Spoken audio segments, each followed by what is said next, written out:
Assalamualaikum warahmatullahi wabarakatuh. Dalam video sebelumnya, saya sudah menjelaskan tentang bentuk-bentuk interaksi sosial. Kemudian pada video kali ini, saya akan menjelaskan tentang status dan peran sosial. Namun, terlebih dahulu saya akan mereview kembali video sebelumnya, di mana yang namanya hubungan sosial itu merupakan hubungan yang dilakukan oleh dua orang atau lebih. Dalam prosesnya, hubungan sosial itu posisi, status, dan peran sosial itu menjadi penting. Kenapa? Karena status dan peran sosial akan mempengaruhi proses interaksi sosial itu sendiri. Kemudian, apa itu status? Status itu kalau bahasa kita namanya kedudukan. Jadi status sama kedudukan itu sama. Dalam konteks sosiologi, status itu posisi seseorang di dalam kelompok atau masyarakat. Misalnya di dalam kelompok yang kecil, katakanlah keluarga. Keluarga itu ada yang namanya ayah, ibu, dan anak. Ayah, ibu, dan anak itu merupakan status. Lalu salah satu tokoh sosiologi, Ralph Linton, membagi 3 macam status. Pertama, status yang diperoleh melalui kelahiran. Status yang diperoleh melalui kelahiran ini biasanya ada pada masyarakat feodal, di mana dalam masyarakat feodal itu ada bangsawan, ada rakyat biasa, seperti itu.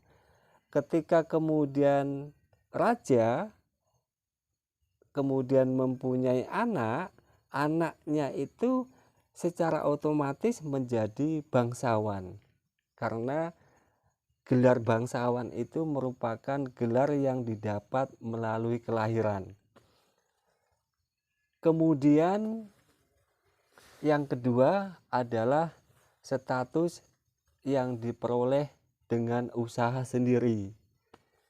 Misalnya ketika Anda ingin menjadi pengusaha misalnya, seorang pengusaha itu akan berusaha bekerja semaksimal mungkin, memanajemen usahanya, membagi waktunya dengan caranya sendiri, kemudian akhirnya dia berhasil. Status pengusaha itu diperoleh melalui usaha sendiri. Lalu yang ketiga adalah status yang diperoleh melalui pemberian. Contoh misalnya siswa teladan.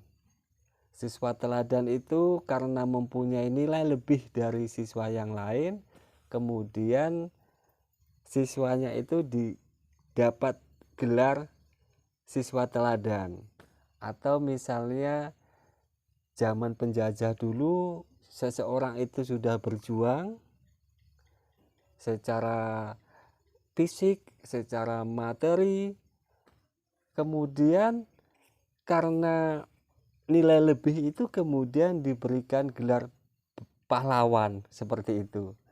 Jadi dalam sosiologi, Ralph Linton itu membagi 3 macam status.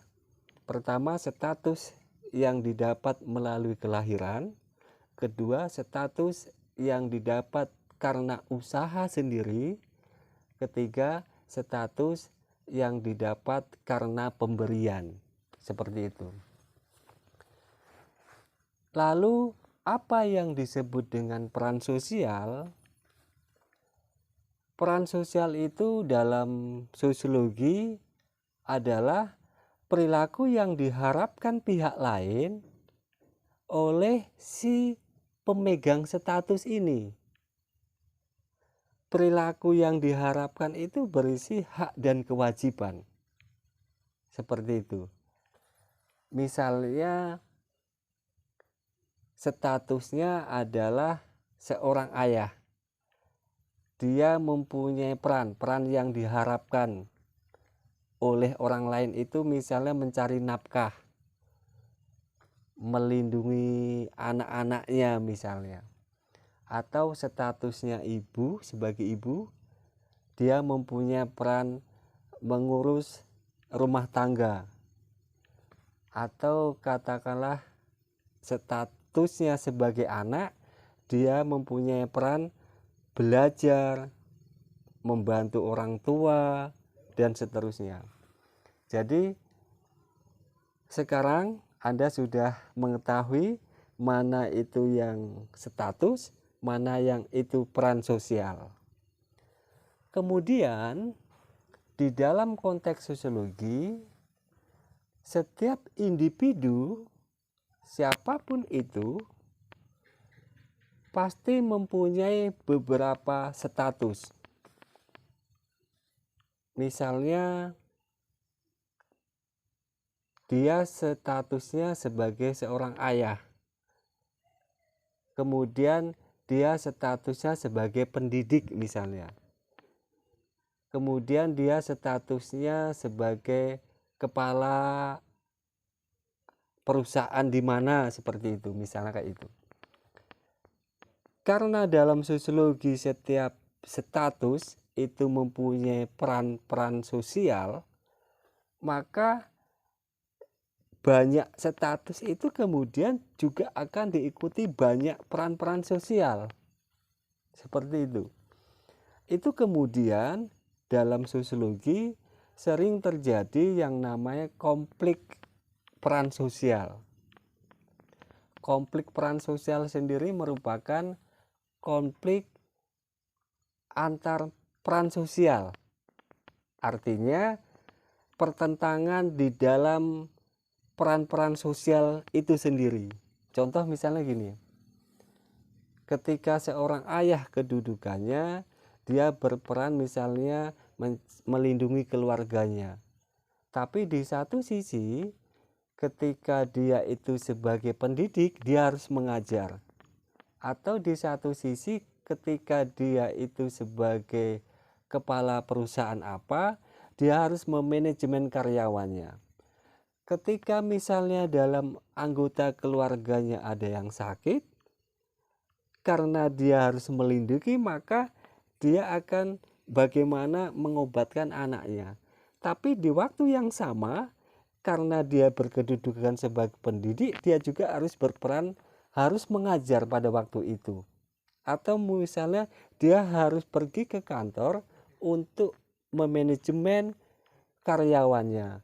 Itu kemudian terjadi pergolakan, pertentangan peran-peran sosial. Seperti itu. Jadi dalam sosiologi itu ada yang namanya konflik peran sosial. Kemudian untuk video selanjutnya saya akan menjelaskan tentang ragam gejala sosial. Demikian, assalamualaikum warahmatullahi wabarakatuh.